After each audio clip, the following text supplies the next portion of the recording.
जया एकादशी व्रत कथा प्राचीन काल में देवराज इंद्र स्वर्ग के अधिपति थे और उनके दरबार में असंख्य गंधर्व, अप्सराएं और दिव्य कलाकार निवास करते थे। एक दिन स्वर्ग के नंदन वन में एक भव्य उत्सव का आयोजन हुआ, जिसमें अप्सराएं नृत्य कर रही थीं और गंधर्व अपनी मधुर धुनों से वातावरण को सुरम्य बना रहे थे। इसी उत्सव में माल्यवान नामक एक गंधर्व और पुष्पवती नामक एक अप्सरा भी उपस्थित थे। जैसे ही पुष्पवती ने माल्यवान को देखा, वह उसकी दिव्यता और सौंदर्य पर मोहित हो गई। उसने अपने हाव भाव और नृत्य से माल्यवान को रिझाने का प्रयास किया। माल्यवान भी उसकी मोहकता के प्रभाव में आ गया और दोनों का ध्यान अपने कर्तव्य से हट गया।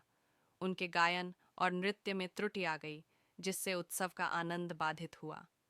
देवराज इंद्र, जो इस समारोह के मुख्य संरक्षक थे, ने यह अपमान सहन नहीं किया।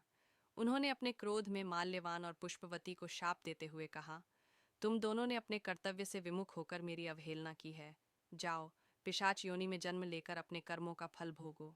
इंद्र के इस कठोर शाप के प्रभाव से दोनों गंधर्व तुरंत ही पिशाच योनि में चले गए। उनका स्वरूप विकृत और भयानक हो गया।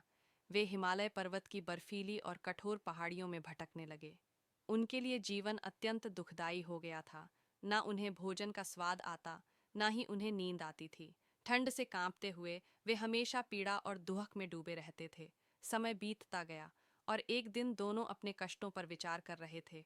उन्होंने महसूस किया कि यह सब उनके पापों का परिणाम है। उस दिन माघ मास के शुक्ल पक्ष की जया एकादशी थी। अज्ञात रूप से ही सही, परंतु उन्होंने उस दिन उपवास रखने का निर्णय लिया।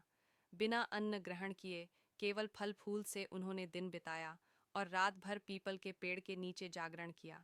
ठंड के कारण वे सो नहीं सके और अनजाने में ही उन्होंने जया एकादशी का विधिवत व्रत पूरा कर लिया। अगली सुबह जैसे ही सूर्य की किरणें हिमालय की चोटियों पर पड़ीं, जया एकादशी के पुण्य प्रभाव से उनका पिशाच स्वरूप समाप्त हो गया। वे पुनः अपने गंधर्व स्वरूप में लौट आए, सुंदर और दिव्य। अत्यंत प्रसन्न होकर वे स्वर्गलोक लौटे और देवराज इंद्र को प्रणाम कर अपनी पूरी कथा सुनाई। इंद्र ने भी उनके तप और जया एकादशी के व्रत की महिमा को स्वीकार करते हुए उन्हें आशीर्वाद दिया और स्वर्ग में पुनः सम्मानित स्थान दिया। महत्व और लाभ।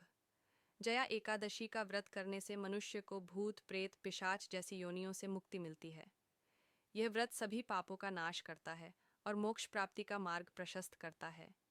इस एकादशी की महिमा का उल्लेख पद्म पुराण में भी मिलता है, जिसमें कहा गया है कि जो व्यक्ति श्रद्धा और नियम पूर्वक इस व्रत का पालन करता है, उसे सभी सांसारिक कष्टों से मुक्ति मिलती है और अंततः वह परम धाम को प्राप्त करता है। उपसंहार। इस कथा से यह संदेश मिलता है कि मनुष्य अपने कर्मों के फल से कभी नहीं बच सकता, परंतु सच्चे हृदय से किए गए प्रायश्चित और धर्म के मार्ग पर चलने से हर बंधन से मुक्ति संभव है। जया एकादशी व्रत न केवल पापों से मुक्ति दिलाता है, बल्कि आत्मा को शुद्ध करके मोक्ष के द्वार भी खोलता है।